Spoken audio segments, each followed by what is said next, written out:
hosted by ES. We're the Evangelical Students, and we're the Christian group here on campus. We've had the pleasure of inviting the Godless Society today to present the affirmative side of this debate. So this is a friendly debate. We have no agenda and we're not looking for a winner, but we're just hoping to open up the argument and to present both sides so that you have a chance to think about this debate for yourselves. So first of all, I'd like to invite Ash Brooks up. Ash, the affirmative speaker, Ash.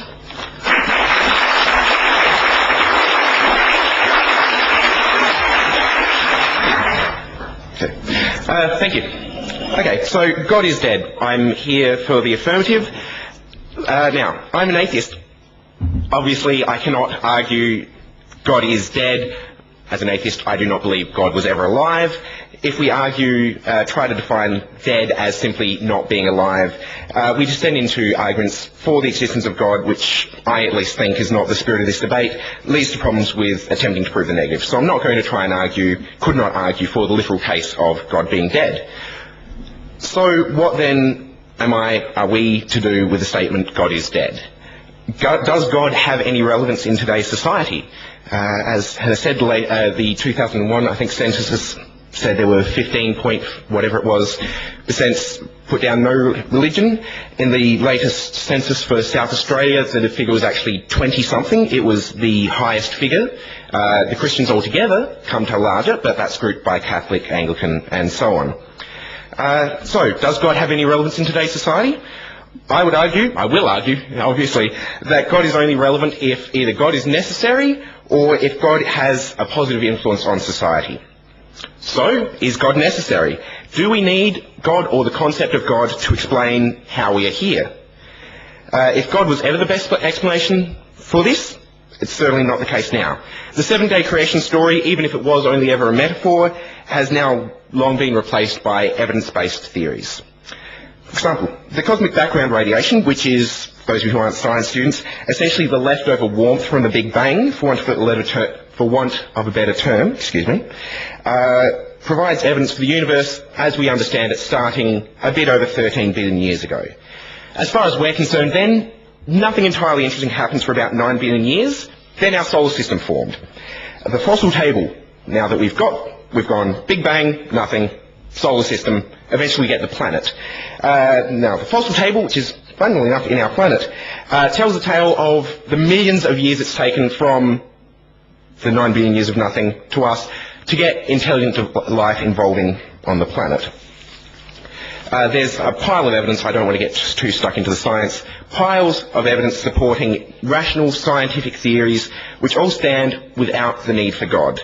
In fact, the universe, our world, and indeed ourselves look much the way you would expect them to if there was no God, if they are the product of pure naturalistic processes.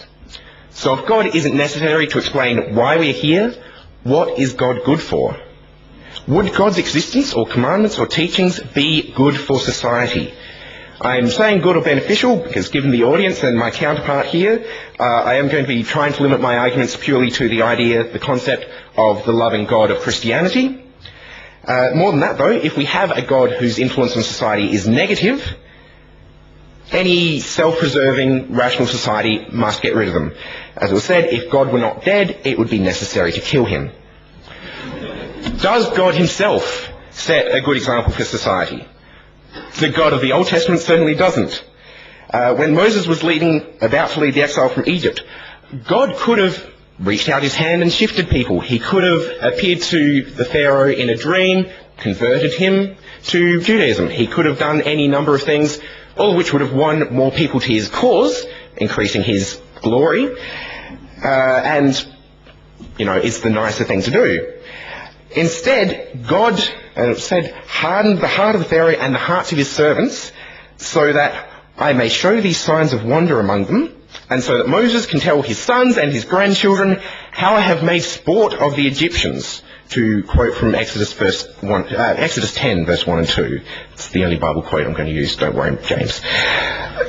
This sport that he made of the Egyptians culminated in God killing the firstborn child of every house in Egypt, of every Egyptian house. Were any of us to do that today, we would be accused of terrorism, war crimes, or at the very least mass murder.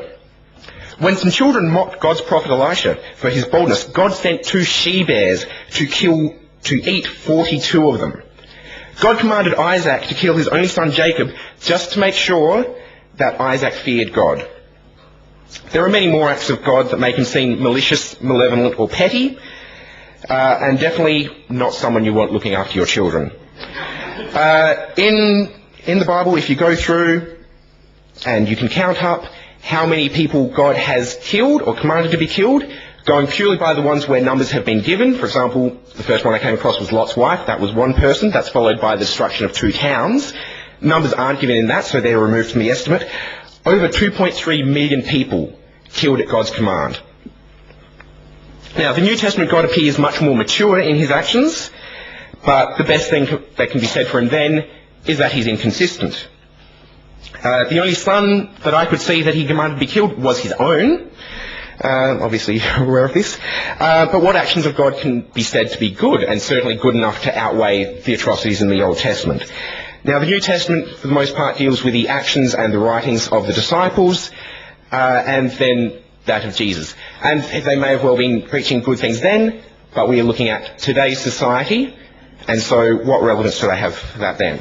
So we have a God who in itself cannot be a role model for today's society, at least by his own deeds, if we want a functioning society where good things happen at least.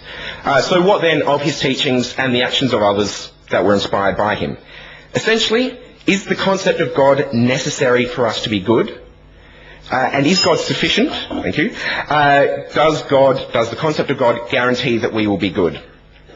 If God is not necessary, then the concept could be discounted. If God is not enough for us to be good, then it should be discounted. And then it would be necessary to kill him.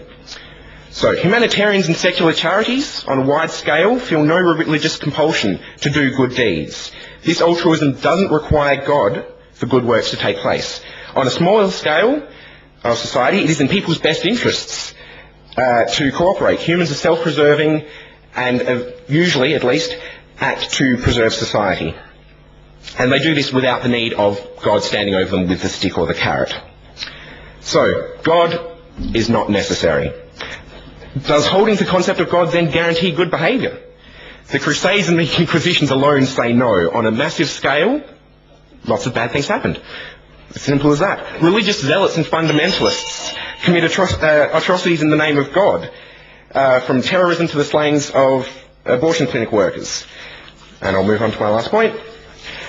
Priests are not well known, but are often in trouble for acts, again, committed against children. Where then is God's inspired goodness?